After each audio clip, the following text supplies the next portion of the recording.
ठीक है दोस्तों, बहुत सारे एक्सपेरिमेंट जो लगभग सभी एक्सपेरिमेंट है उनके 90% से भी ज़्यादा 90% प्लस आविष्कार विदेशियों ने ही किए हैं। यानी हमारे देश में लगभग बहुत कम आविष्कार होते हैं। अगर इसकी वजह क्या है, हमारे देश में इतने कम आविष्कार क्यों हुए, जबकि हमारे देश में बहुत सारे विद्वान हुए हैं। सभी को पता है बहुत सारे विद्वान जो सूर्य सिद्धांत दिया था, ये हमारे आर्यभट्ट ने, भास्कराचार्य ने, ये अपनी किताब में ऑलरेडी लिख चुके थे अपनी किताबों में कि हाँ कि ये सब कुछ लिख चुके थे। लेकिन इसकी वजह क्या है कि हमारे देश में बहुत कम एक्सपेरिमेंट हुए हैं। देखिए मैं आपको बता दूं, ये एक्सपेरिमेंट इस वजह से कम हुए हैं। देखिए इससे पहले मैं आपको एक बात और बता दूं। देखिए जो न्यूटन है, न्यूटन हम फिजिक्स के जिन्हें पिता बोलते हैं, भौतिक विज्ञान के जिन्हें हम पिता बोलते हैं। अगर न्यूटन को आप सभी ने सुना होगा कि एक सेब पेड़ से नीचे गिरा, उन्होंने सोचा कि नीचे क्यों गिरा, ये ऊपर क्यों नहीं गया। और उस चीज़ को लेकर उन्होंने इस चीज़ पे रिसर्च की। आखिर इसकी वजह क्या थी, देखो मैं बताऊँ। न्यूटन के दिमाग में ये चीज़ आई, लेकिन न्यूटन को भी पूरा पता नहीं था कि आखिर इस चीज़ पे स्टार्ट कहाँ से की जाए, इस चीज़ पे जो रिसर्च है वो स्टार्ट कहाँ से की जाए। आप सभी को पता है हमारे देश में विदेशियों ने शासन किया है, यानी अंग्रेजों ने हमारे देश में 150 सालों से भी ज़्यादा शासन किया है। और सभी को पता है अंग्रेज बहुत ज़्यादा पढ़े लिखे लोग थे। देखिए अंग्रेजों ने क्या किया, अंग्रेजों ने किया जो हमारे पुराने ग्रंथ थे, जो हमारे पुराने विद्वानों द्वारा लिखी गई पुस्तक थी, उसमें उन्होंने किताबें देखी और उनका इंग्लिश में अनुवाद कराया।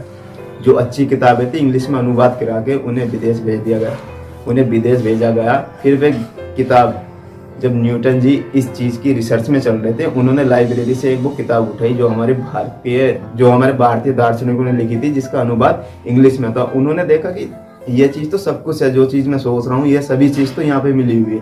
तो उन्होंने क्या किया, उस चीज़ को पढ़ा और उस चीज़ को फिर उन्होंने प्रूव करने की कोशिश की। जो चीज़ लिखा हुआ था उन्होंने उस चीज़ को ही प्रूव करने की कोशिश की और धीरे धीरे उन्होंने इस चीज़ को प्रूव भी किया और न्यूटन फिजिक्स के यानी भौतिक विज्ञान के पिता बन जाते हैं। देखिए ये सब चीज़ उन्हें पहले से ही कहीं ना कहीं लिखी हुई मिली थी, क्योंकि आज से कई हजार साल पहले हमारे देश के विद्वान ने यह बात ऑलरेडी लिख चुके थे। देखिए और मैं बात करता हूँ एक्सपेरिमेंट की, हमारे देश में ज़्यादा एक्सपेरिमेंट क्यों नहीं होते, क्यों नहीं हुए या देखिए आप सभी को पता है कि विदेश में और हमारे इंडिया में एक अंतर है।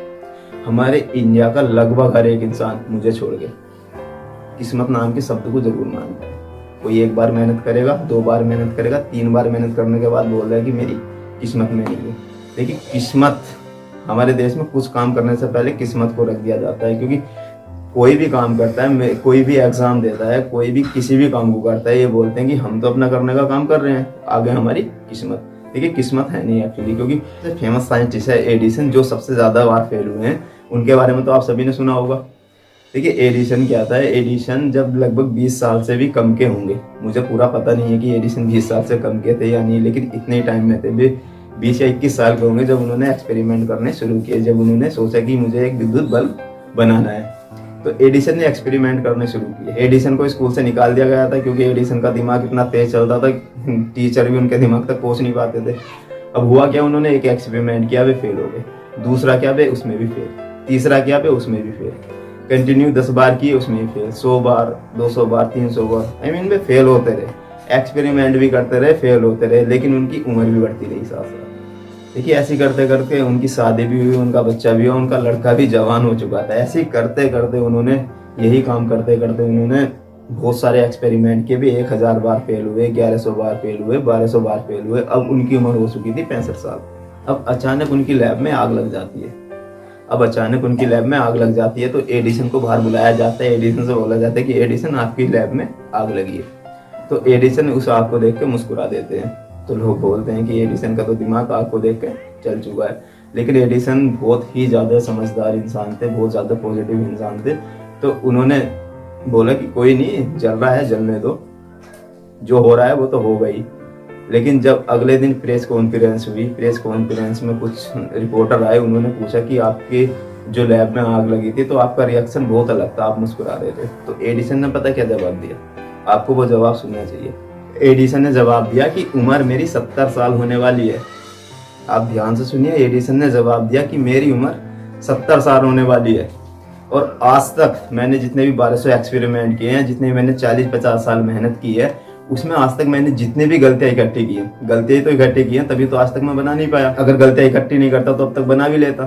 तो आज तक मैं बना नहीं पाया, यानी मैंने इन 50 सालों में, इन 60 सालों में गलती ही तो इकट्ठी की है। आज मेरी वो सारी गलती जल चुकी है और इस आग ने मेरी लैब को जलाया, मेरे हौसले को नहीं। उम्र मेरी 70 साल है, लेकिन मैं कल से फिर स्टार्ट करूंगा। और फाइनली उन्होंने एक विद्युत बल्ब बनाया भी, जिससे हम सब आज बहुत सस्ते दाम में यूज में भी लाते हैं। अगर एडिसन हार मान के बैठ जाते, एडिसन अपनी किस्मत को मान के बैठ जाते, कि आज वो कर पाते? उन्होंने कभी हार नहीं मानी। उन्होंने पूरी जवानी, पूरा बचपन, पूरा बुढ़ापा उस एक्सपेरिमेंट में निकाल दिया। और हम लोग क्या करते हैं? हम लोग किसी काम को एक बार करते हैं, फेल, काम खत्म। दोबारा करते हैं, 30 बार करते हैं। अरे हमारा समाज ही ऐसा है यार, हमें हमारा समाज भी करने नहीं देता। अगर हम 10 बार किसी चीज में फेल हो जाएंगे, अगर हम करना भी चाहेंगे, तो हमारा समाज ही मना कर देगा कि भाई तुम्हारी किस्मत में है ही नहीं, कुछ और काम देखो। तो किस्मत को मानना ही चाहिए। एडिसन ने किस्मत, जो लोग किस्मत को मानते हैं, उनके लिए एडिसन एक जीता जागता उदाहरण है। क्योंकि आप सभी को पता है, उन्होंने अपनी किस्मत अपने हाथ से लिख दी। भले ही उन्होंने बहुत टाइम मेहनत की, अपनी पूरी जिंदगी उसमें झोंक दी, लेकिन उन्होंने किस्मत को अपने हिसाब से चलाया और उनकी ही देन है आज हम एकदम खुश हैं। बहुत सस्ते दामों में बल्ब भी हमें मिलता है और हम पढ़ाई भी करते नहीं। आज हम किसी लालटेन में पढ़ रहे होते या मोमबत्ती में। तो अगर वीडियो पसंद आए तो वीडियो को ज़्यादा से ज़्यादा शेयर करें और चैनल को सब्सक्राइब करें और वीडियो को लाइक करें और ज़्यादा से ज़्यादा शेयर करो, ताकि किस्मत को मानने वालों के दिमाग से कुछ तो किस्मत का भाव बाहर जाए।